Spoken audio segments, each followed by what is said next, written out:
yang terjadi ya.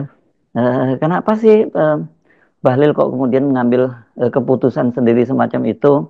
Walaupun kita kalau menyimak alasan dia sih keren ya, kata dia ini kan eh, subsidi untuk gas melon 3 kilogram itu sampai 80 triliun dan katanya itu subsidinya itu harus tepat sasaran.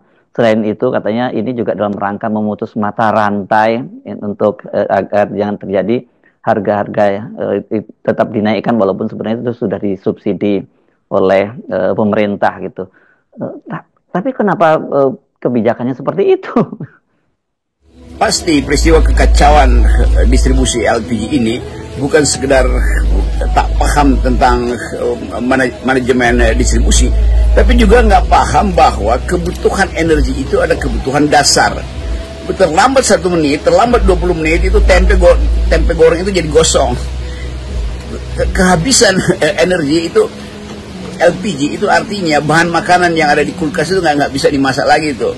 Tetapi bagi emak-emak bukan itu masalahnya. Masalahnya adalah mereka harus bisa mengakses energi itu setiap saat.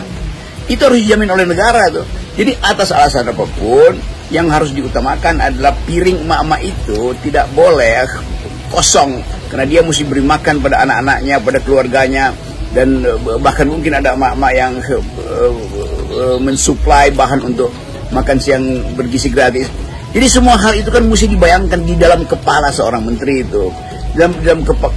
Atau lebih umum lagi di dalam kepala kabinet, para menteri kabinet. Jadi ini juga ekses dari kabinet yang terlalu besar tuh sehingga tidak efisien tuh. Mestinya ada semacam, kalau Menteri Bahlil misalnya ungkapkan itu di dalam sidang kabinet, ada beberapa menteri justru jadi devil's advocate, menguji gagasan Menteri Bahlil itu sebelum menjadi problem yang kemudian memusingkan presiden. Kan itu dasarnya kan. Jadi sekali lagi ini konsekuensi dari kabinet yang besar dalam satu koordinasi yang sifatnya ya unorganized sebetulnya tuh. Karena ini kan datang dari semacam tukar tambah politik dari Kim Plus karena memenangkan Presiden Prabowo kan. Jadi konsekuensi dari sebuah kabinet yang gemuk itu tidak ada semacam kepekaan terhadap keadaan tuh. Masing-masing ingin cari sensasi supaya dalam 100 hari pertama dinilai oleh presiden sebagai bagus. Akhirnya sensasi yang timbulkan itu menjadi disaster itu, jadi kekacauan tuh. Nah kita mau ada satu pertanggungjawaban karena ada korban, ada kekacauan, ada kepanikan dan semua itu menyebabkan keteduhan warga negara itu terusik. Bukan tidak terusik, diganggu oleh kebijakan yang bodoh ini. Nah, kemungkinan berikutnya tentu di wilayah pembuatan kebijakan yang lain yang bukan menyangkut energi misalnya berlaku juga poin yang sama kan, bahwa menteri itu seolah-olah punya kapasitas luar biasa untuk membuat aturan tanpa memahami jalan pikiran presiden. Kan itu dasarnya. Atau sebaliknya mungkin presiden tidak membrief dengan komprehensif, tetapi kendati presiden tidak membrief dengan komprehensif, pasti karena presiden harus mengurus 100 menteri kan.